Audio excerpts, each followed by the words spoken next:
Hey guys, I wanted to do a review of my Brewer's Edge all grain setup. I've been using the triple tiered setup, I don't know, for several years. I found it simple, I liked it, but it's a lot of space. And when I moved into the new house, I didn't really have that much room for it. I could probably have done it on the back deck, but I'm trying to create this little brewery here, my little sections. I got my brew fridge, got my bar here, and then storage on these cabinets and areas for my all my brewing gear. So it's down at the local brew pub shop, and they had this Brewer's Edge unit. And I'd seen the Robo Brew and a few of the others. They were pretty expensive, like $1,000 or $800. This guy I got with the pump for under 400. It was like three something. And so I snagged it for two reasons: space, and then the second was the pump and the recirculation. I didn't get the greatest efficiency out of my mash tun, especially I'm in Washington, and in the winters it get cold, and I'm putting blankets on it, and then anytime I put a measuring device in there, it'd be a pocket of heat, and I just couldn't. I never felt good about it. I think it was in the maybe in the 60s, possibly 70s with my efficiency. Anyway, I gave this thing a shot yesterday, and I gotta be honest, I loved it.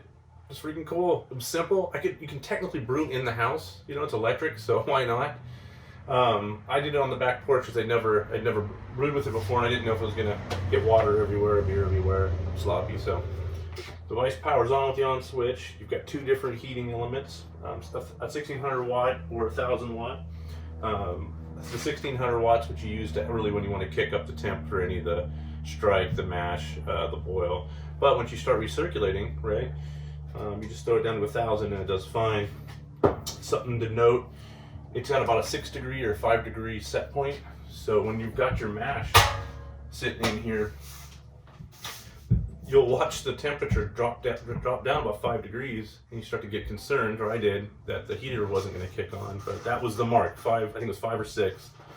The thermometer's right at the bottom below the grain, and so it's measuring the water temperature, and then it kicks on, heats it back up, and you're recirculating, so you're getting that hot water back in.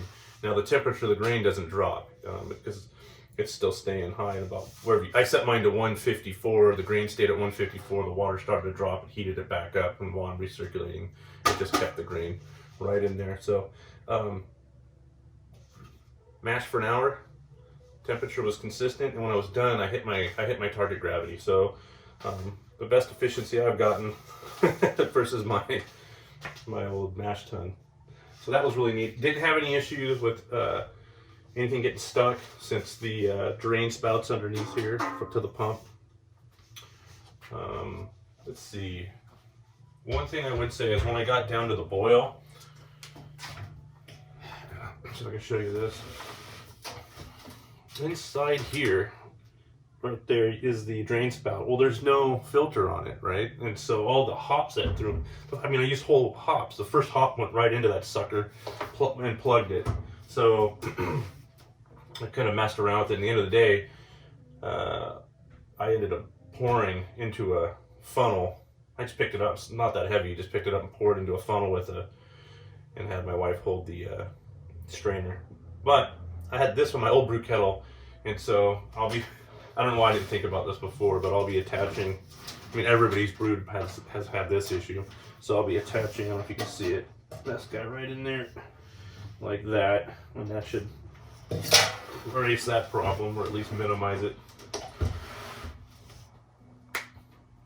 Took about 40 minutes to get up to boil. It was cold here, it was in the 40s, so I was outside. I'm doing a 5-gallon batch, and I had to think about 13 pounds of grains in here, so I'm sitting about here with all, when I've got it, I think I'm boiling with maybe 6 gallons of water. Well, definitely, because something to note, that this unit expects you to lose this much water, so the gallon markers start really from here up. So when you look at it, if you were to actually just put 5 gallons, like if you had a gallon pitcher, you'd be about 4.5, and so something to note. It's kind of nice. So they take into account that on the measuring stamps in here. So I ended up with 6, maybe 6.5 gallons, and it's got an okay boil. I wouldn't say wasn't super vigorous. So I had kept the lid on because it was cold, and then yeah, I went like crazy. I had to watch it. So once it got going, I took this off. And so I've got some video footage of brewing yesterday. I'll just throw that into this YouTube clip so you guys can see what. It's not a how-to video. It just kind of gives you an idea of my experience with the Brewers Edge device. I have to say, I'm super happy with it. It was easy to clean. And I'm actually going to brew another beer tomorrow. This is about 12 pounds of pale 2-row malt here. We're going to top that.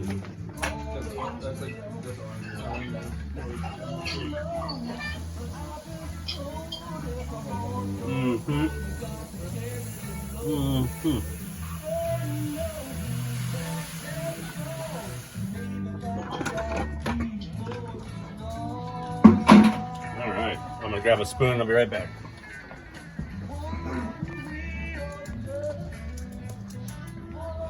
Okay, so I'm going to now set my temperature down to 154, which is what I want to mash in.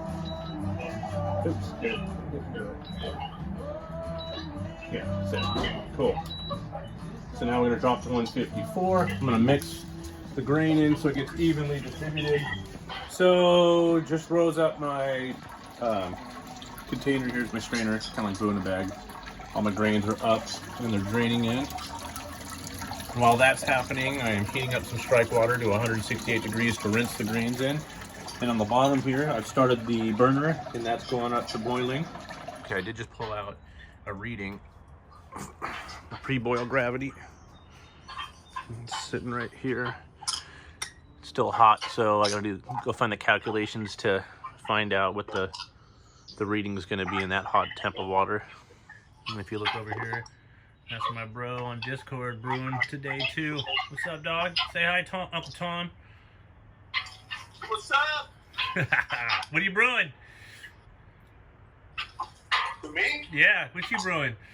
Oh, I'm brewing a half. Nice, man. All right, I got my Citra Simcoe pail going, and all right, we'll check back in. There's a ½ ounce of Citra.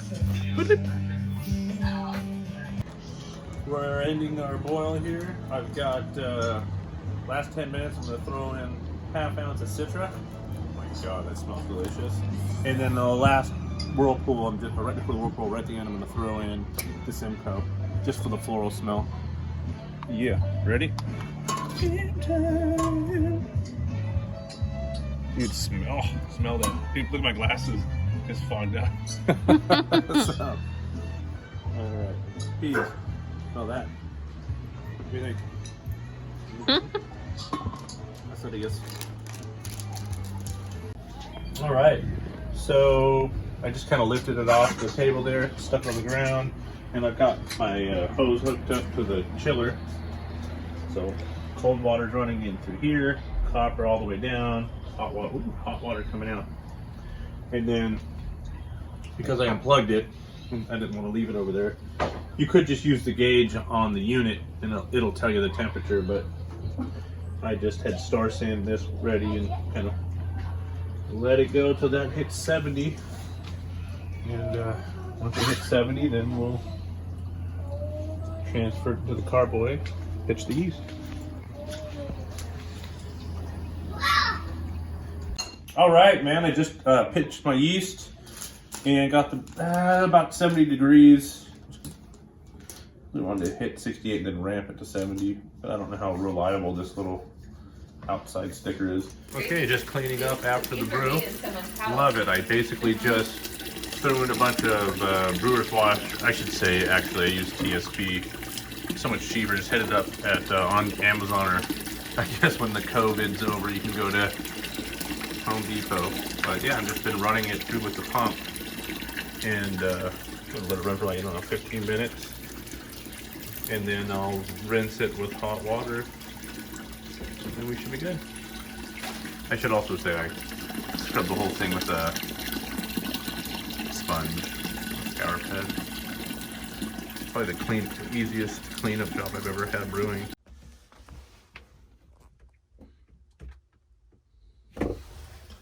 She's going. Looking good.